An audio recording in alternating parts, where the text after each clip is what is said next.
Hello, you guys. Welcome back. It feels great to be back in front of you guys. I have a little helper in here playing with her sandbox. So we're going to get through these 2024 goals. I have already done a video on these goals. I'm just talking specifically about quarter one and how I have been doing in quarter one as far as obtaining some of these 2024 goals, if I'm on track, if I don't want to meet these goals, if I want to replace some of these goals, if I want to add some new goals, things like that. So let's talk about 2024 quarter one and how I'm doing in my business compared to how I wanted to do. So let's get into it, you guys. So as always, I love doing goals. It gives me a guide in which to follow, but I know that life be lifing. And once again, I think I know the direction in which I want to go, and that may not be the direction that I need to go. So I know in one of the videos I talked specifically about retail stores, specifically in the video when I talked about the vision board. I was super excited about being in retail stores and wanting to be in all these different retail stores. Typically around January, February, March, I get into this mode where I want to be in retail stores and I really want to spread my products as far as I can in the retail space. Now, I think that is because those are not busy months for me. I don't do events during those months. So I want to find some passive, if you will, income by having my products in a retail store that's going to be having customers coming in, and hopefully my products will get more attention. So this year is no exemption. I wanted my products in stores and I wanted them in there now. And so I started out strong. I had my products in 3 stores and now I'm down to 1. Unfortunately, one of the stores, she didn't think my products were doing well. It had been in there for 6 months and it just wasn't selling, and it was a salon. The second store was also a salon. I worked really hard to get in there, and I was making I was making a lot of money in that store. But she felt like it wasn't good enough. So even though I made a lot of money, in turn, she made a lot of money, or made a decent amount of money because of commission. She also felt that my products were not doing to her expectations, and so I'm no longer in that store. The third store, which is Blake & Gray, which I talked about in my vendor event goals 2024 video, which is my dream store. I've kind of been going up and down with them. You know, it's a lot. I do pay rent to be in the store as well as a commission. So it is a lot of money. And I'm just in the process of trying to figure out if it's worth it, giving myself grace, giving myself some time in the store. Customers are purchasing. So it's not like I'm not making any sales. I am making a lot of sales, but it's also that the commission is high, the rent is high, and just kind of weighing my options with there. But I'm still very lucky to be in that store, and I've kind of weighed back and forth. I definitely had a conversation with the owner because it has been really weighing on me, you guys, that like doing events, being in retail stores that have numerous of the same makers, it's just kind of disheartening sometimes. And it's not that I don't believe in my business or anything like that, but it's just kind of like I don't understand. And so literally week after week after week, this store is posting another soap maker, another soap maker, another soap maker. And I'm thinking, how many soap makers do you need in a small town, small boutique? Like, this is wild to me. Like, is my product even going to get noticed with all of these other small business soap makers in there? And so I just kind of had like this like breaking point where I'm just like, what am I doing? But I still ended up staying in the store and just giving myself some time, giving the business some time. They really want me in the store. They really love my products. They feel like my products are very different and unique against any other soap maker that they have in there. And I do agree, but it's just sometimes weighing, trying to constantly stand out, do things outside of the box all the time to stand out. But anyway, that's my little rant. But anyway, super glad to be in there. I am still in there. That's the retail store spiel. I am still in a retail store space. I don't know. I would like to stay in there in 2024, but we will see. I did talk about in the goals video about the huge market coming up in April. So we're currently here in March, which is why I'm doing this quarter one update. And I'm still doing that event. I just finished paying. I had to do installments on paying for this vendor event in April. It's the Richmond Raceway, and it's their April spring market. It's their second biggest event, and is my biggest event I've ever spent money on. So I'm super excited about it. I am stressing heavily on making sure I have enough product for it, making sure I have enough money, all of that stuff that you need, because it's a 3-day event. So you're gonna have to have a hotel or Airbnb, gas and food for those days, and all these other expenses that come into play. So I'm stressing about that, but it's okay. I'm super excited about it, and if anything, it gives me exposure to a whole other clientele that I would not have gotten the opportunity to be exposed to without this event. Okay, you guys, so we're gonna fly through these next ones. The next one was basically sticking with the events that I had set. So I actually downsized. I think I had 16 events, including markets. I decided to scratch markets altogether, especially now that I have my new job. I won't be able to do markets during the summertime. Plus, it was not necessarily adding the amount of money that I'm looking for in 2024. So I was hoping for 16 events in 2024. I've now downsized to 14 strong events. That does not mean that I won't do 16, but right now I'm down to 14 strong events that I'm putting my time, energy, and money into. One that I didn't even notate this as a goal, but I do have a financial goal that I am looking at for 2024. I did not quite meet the goal that I wanted in 2023. I was probably $2,000 or $3,000 short of that, which isn't a bad thing. But in 2024, I'm hoping to double what I made in 2023.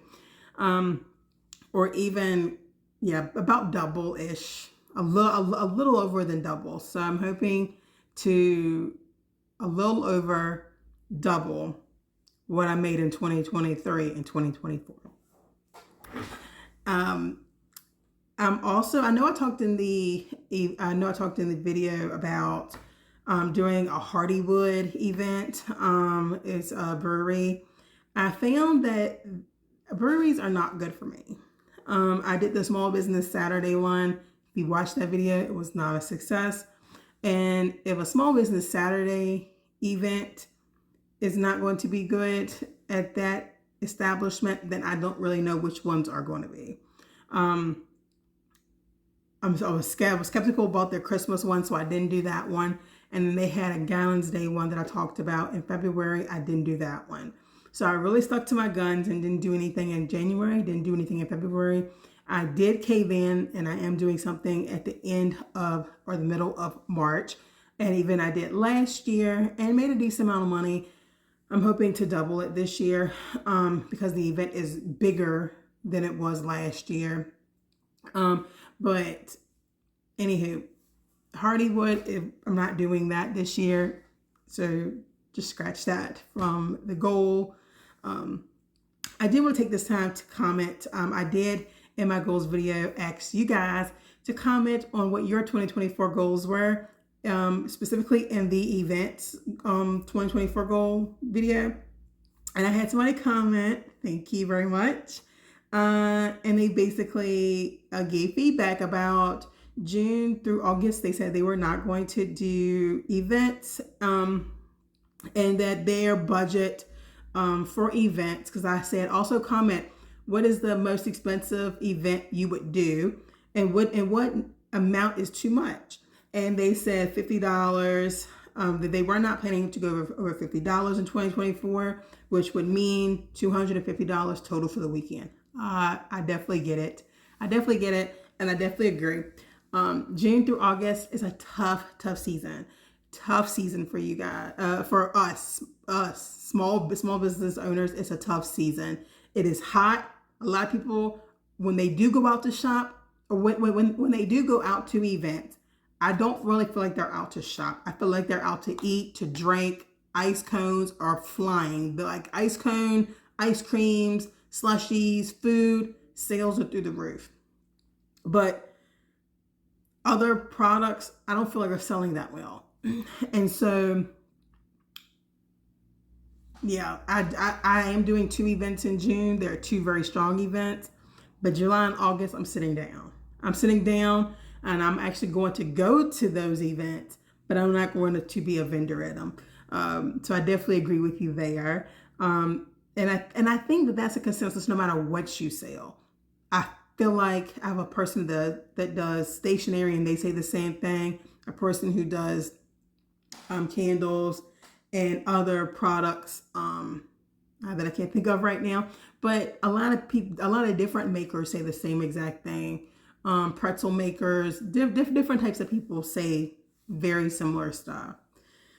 And $50, I definitely think that that's a good price. I think that for me, it was a definitely tough decision. Like I said, I have some events this year that are $30 an event. I have some that are $600, $700 an event, and anything in between, right? So, but overall, the events that I'm doing this year are around $100, $150-ish for the most. Yes, there's some that's 30 and things like that. But for the most part, it's about $150 an event. But I definitely love hearing y'all's goals for 2024. Please leave them in this comment as well. And let me know how much is too much. How much is too much for you to spend on a vendor event, per event or per weekend? And let me know if y'all are doing events June, July, and August. Why? Yes. If you are, why? If you're not, why not? Things like that. If your sales are slower June, July, and August, let me know in the comments. So let's get back to my goals. So I already said no farmers market for 2024. Lastly, there was also the Richmond Raceway is doing a spring market. They always do one, but they also do a Christmas Bazaar, which is their hugest event of the year. Probably the biggest one that they do. And it is super expensive to do it. And they usually run out of spaces for vendors. So I was thinking about doing that. However, there was an event I did last December in Ashland that was amazing. It was the same weekend as the Bazaar. And customers that went to the Bazaar left Richmond, came to Ashland to shop with us as well. So they did like double shopping that day. And it was a 1-day event in Ashland and I made a lot of money. So I was like, if I really hone in this year and really focus on Ashland now that I know what it can bring, maybe I can make in that 1 day what I would have made in that weekend at the Bazaar, or even close to it, or just even a fraction, and just spend 1 day doing an event. So I decided to not do the Bazaar, but really focus in on Ashland's Christmas market, and Ashland has been really good to my business. So I also decided to add in April their train day, which is already like skyrocketed how many people are interested in that event already. And I'm just super stoked about this year's event. I'm super excited. I definitely think that the events that I have this year, the goals that I have this year are 100% attainable. I've been doing super well when it comes to not splurging. I have not splurged on anything really. I've just really been focusing on just buying ingredients and focusing on purchasing in bulk a lot more, and also not being afraid to change this year, because in order for me to meet the goal of the financial goal that I want to meet, I have to be able to keep my expenses low in order to have a huger profit. And so I'm going to be switching some brands of fragrance oils and things like that. I'm going to still keep the same scent, but switch the brands, switch the brands for a majority of my scents, move to a different brand, a more local brand that has lower prices and get bigger quantities. So instead of getting 2-ounce bottles, I'm going to get 16-ounce bottles. And they're 16-ounce bottles compared to the place that I currently get my products from. It's like $10, $15 cheaper. 16 ounces from one company, 16 ounces from another company is $15 cheaper. So it's like, it just makes it's like a no-brainer for me to move all of my products to this one company that's more of a local company anyway. So things like that I've been really thinking about. And if you want to know more about what I've been thinking about in my downtime, January, February, and March, please check out the video where I talk about what I have been doing during my downtime to still stay productive in the business, and what things you can also be doing during your down season, whatever season that may be for you. For me, it's quarter 1, but for you, may be quarter 2. So this is a perfect time to watch that video so that you know, get some ideas of things that you could be doing during quarter 2, if quarter 2 is slow for you, to still be productive and active in your small business. Also, if you have not checked out the series that I've also created on this channel, the Mental Health Counselor channel series, please check that out, where I talk about what I do in my 9-to-5-ish job as a mental health clinician. If you're interested in the day in the life and what I do, I just switched jobs, and in my opinion, it's the coolest job ever. But if you want to see more about what it is like working in a prison as a mental health clinician, check out those videos. And I will see you guys at the next video, which will be event number 1 of 2024. And I'm super excited. It is a Easter themed event. I have some wonderful products coming out. You guys probably have not seen them, but if you follow me on Facebook, you have definitely seen all the new products that I've been creating to stand out, because there will be other soap makers there. But I'm trying to be the most unique soap maker that these people have ever seen before in their lives. So stay tuned for that video, and I will see you guys very, very soon. Bye.